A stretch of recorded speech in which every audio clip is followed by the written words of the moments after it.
Hi everyone, it's Nicole and I'm here with another layout. These are the layouts that I completed at the crop that I went to back in April. I completed 21 page kits and this is layout number 10. Making page kits is a great way to get a ton of layouts done while you're at a crop, or even just to get layouts done while you're at home. I just love that when you grab a page kit, you have everything within that page kit to go ahead and create that layout. And a lot of times, if I make page kits with scraps or, leftovers embellishment, it kind of gives my embellishments and my pattern papers sort of a second chance. And I love that. I love that. Even though I put quite a bit of embellishments within each page kit, I don't feel like it's wasted. I do try to put as many embellishments on a layout when I do a page. And then that way I have, less embellishments to put back into my stash. What I do is I grab a plastic bag, like one of those big Ziploc bags, while I'm at a crop. I'll put all my embellishments in one bag and all my leftover pattern papers in the other. And then when I'm ready to make some more page kits, those are what I gravitate to first. My scraps of pattern papers and my leftover embellishments. Now let's talk a little bit about the pictures that I had put with this page kits. On our first day off the ship was in Curacao, and we went to visit a distillery at the beginning of the day, and then we got our taxi driver to drive us to a beach. And it was so beautiful. And actually, I was thinking about this while I was doing the voiceover for this, that was the only time that I went to a beach the entire time of the cruise. I'm not really a beach person. It's not as if, like my whole summer, it's like, oh, gotta go to the beach. And I've been like that for as long as I can remember. I'm just not a beach person. But I have to say, it was really nice and relaxing. The girls went in the water. I'm the one that sat with all our stuff, because you can't all leave the stuff and all go in the water, because we had our passports and we had all our stuff, so somebody has to stay behind. And I was more than glad to stay behind, because water is just not my thing. So one of the ways that I change up how a layout looks is, if you remember the last or a couple of pages, I did have 3 4x6 photos, and I put them side by side, which takes the entire 12-inch of the page, so 4x12. And this time around, I wanted to use 3 photos, but I didn't want to use the same sort of layout that I have been using for a few layouts. So I knew that these pictures, when I looked at them, 2 of them would be okay for me to cut them down, because the one at the top of the 2 photos where the 3 girls are in the water, when I took the picture, it actually took pictures of other people in the photo. So I was good with cutting it, that part off. And then the second one on the bottom, I just kind of randomly took a picture of the beach. So it was okay to kind of bring it down to size. And I want to apologize for my voice. For whatever reason, I'm losing my voice. So once I cut down my photos the way I wanted them to, I just matted them on this blue cardstock. And then I found, with my page kit, this pattern paper, which is a yellow grid. And the page kit, when I put it together, I put a combination of blue and yellow. A lot of times when I put page kits together, I kind of focus on one color. And then other times I say, okay, you've done one color for quite a bit. So try to, once I choose the photos or once I choose the pattern papers, then I say, okay, I choose 2 colors. And in this case, I chose blue and yellow.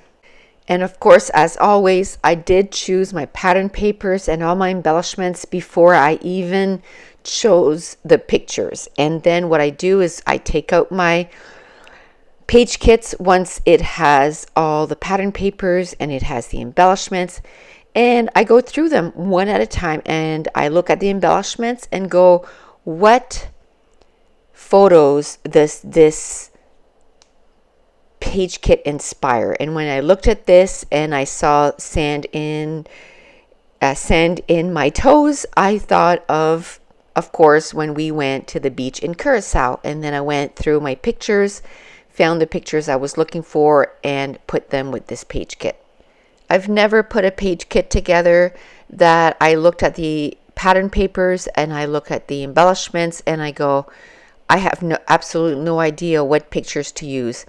And I think, and I've said this many times, is I think that we sometimes focus too much on the embellishments. To me, as long as I have embellishment foundations, a lot of the sayings go for a lot of layouts. If you think hard enough and you look at some pictures, you go, yeah, I can use that saying with those embellishments. But I find that once I have my embellishments all together and I look at it for a few minutes, and I can say, hey, I have pictures that will go perfectly with these embellishments.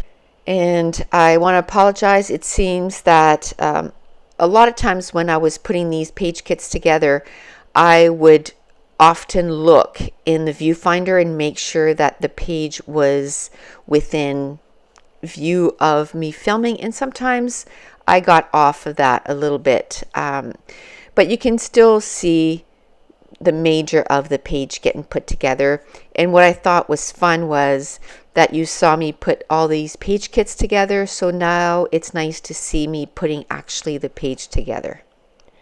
So once I decided on which pictures I was going to use, and then I matted them, and then what pattern papers I was going to use, then I just go through the pack of embellishments that I put with this page kit, and I start looking at, okay, what can I use in this embellishment foundation?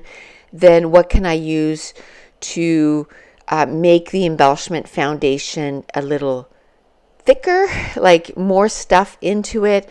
And then I look at stuff that I can finish the embellishment foundations with. And a lot of times I use stickers or die cuts, and some of them I use flat on the layout, and some of them I add some foam tape in behind so that it lifts it up and it gives it a little bit more dimension. And I always finish each embellishment clusters with some enamel dots. I just love putting enamel dots in each of the embellishment clusters, and it just really feels like it finishes my embellishment clusters. Then I did bring with me some tiny stickers, and I had some questions about where do I get my tiny stickers. A lot of the scrapbooking stuff that I did purchase was from Simon Says Stamp, because I live in Canada, and a lot of times shipping from different scrapbooking stores, the shipping is quite high for in Canada. And I find that Simon Says Stamp, it's either $6.99 or $7.99. And a lot of times they'll have like a $5 off coupon, and I'll use that on my order. And these tiny alphas that I use all the time are from Basic Gray, and unfortunately Basic Gray is no longer a scrapbooking company. I also have a lot of Doodlebug Tinsy type alphas, which I don't even know if those are still that you can still purchase them. But if you go to any scrapbooking store and just put in tiny alphas, I'm sure that you would find tiny alphas. Usually they're stickers, they're not and not thickers, but a lot of times I find that those tiny alphas, I really like them for smaller titles. Like you see at the top of the layout, I put Beach Bums, and then at the bottom of the layout, I put Curacao. I did grab my journaling card and did my journaling directly on the layout. I'm going to I added some sprinkles using a mist, in 2 different colors, and that's it. That's going to complete my layout. If you're new to my channel, don't forget to hit subscribe. If you're enjoying these videos, if you wouldn't mind giving me a thumbs up and leave me a comment down below. And I want to thank you so much for watching. Bye.